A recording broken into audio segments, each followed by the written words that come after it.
Today I've got some guests with me to talk about some new products, particularly Carbon Gold, which is a new product being used in the industry to improve turf quality.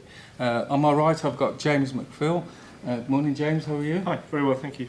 First time to the show? No, it's not actually, but yeah, first time here with Apex. So Apex working with you on this? Yep, they've got a Geo Injector, which is a very good way of decompacting golf greens at sub-level and helping with aeration and drainage. So you're talking about going back to cultural methods of improving playing surfaces? Slightly different in that this is able to penetrate deeper within the soil profile and decompact at a really useful level rather than just sort of at surface. So what sort of depth are you probing down to? Probably best ask that to Martin. Yeah, hi. Yeah, so we go down a metre and a half, and we put 100 psi of pressure into the ground, which creates large underground caverns, effectively.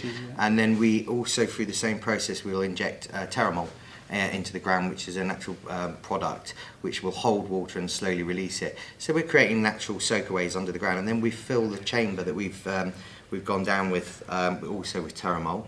And then as it rains, it creates a natural soakaway that brings it out away from the top surface. What have been the benefits for the greenkeepers? Well, I mean, a regular thing for greens now are the wet areas and the water not being able to penetrate through that top level. So where we've been using this system, it's been very quick and effective, and we're in and out, so the greens aren't shut or they're very temporarily shut, and we're just removing those wet areas directly straight away. And particularly on clay-based greens and stuff. Yeah, like well, that. both clay and you know any compacted soil. So also the advantages of what we're doing is we're putting a lot of air into the ground, so it's aerating the soil as well. So how long does the process take to do? A typical green? A green would probably take six hours to do. Just one green, yeah. Yeah, one green 6 hours. And what sort of cost would that sort of process be?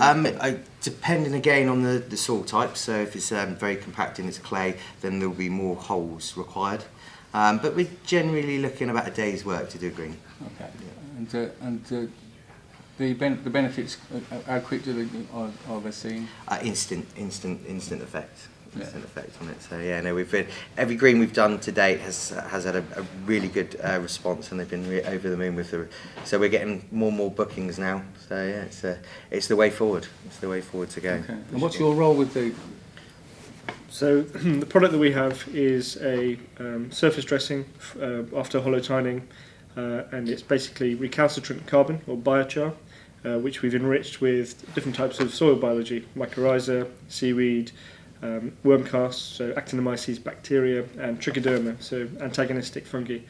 And from the trials that we've done, from the research that's happened, what we've seen is greenkeepers basically being able to not use fungicides throughout the season, and the product is able to help with moisture and nutrient retention up at surface level, and also for outbreaks of fusarium, basically the treated areas not being affected at all, whereas within greens there's a split between a treated and a control. Yeah. The control full of fusarium, and obviously that's being walked in from a nearby tee.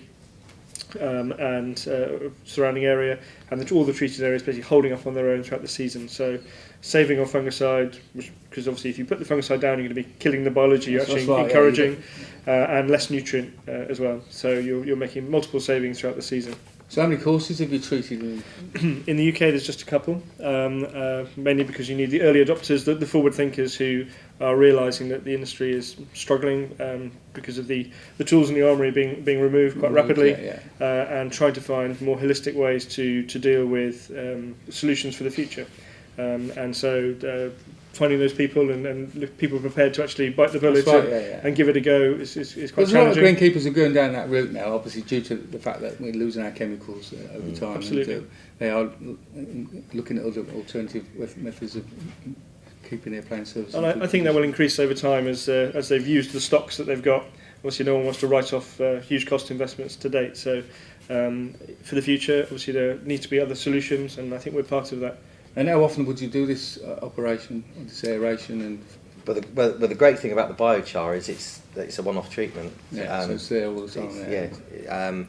you know, look, this is working. It's got a 100% success rate. It's proven. It's out there doing it. It's just about getting people out there to get their head around it and realise that this is the way to go. And it's just breaking through. Understanding soils is key, really. If you understand plant, water, soil relationships, you're onto a winner, really. And a lot more greenkeepers in this country are going down that route. They are having better understanding of the soils and the issues now, but they're always looking for a way to go take it to the next step, really. So without guys like you giving them opportunities, it's encouraging, really. Absolutely. I think 4 or 5 years ago, the idea that you could have a professional sports surface without using any fungicides would be laughed out the room.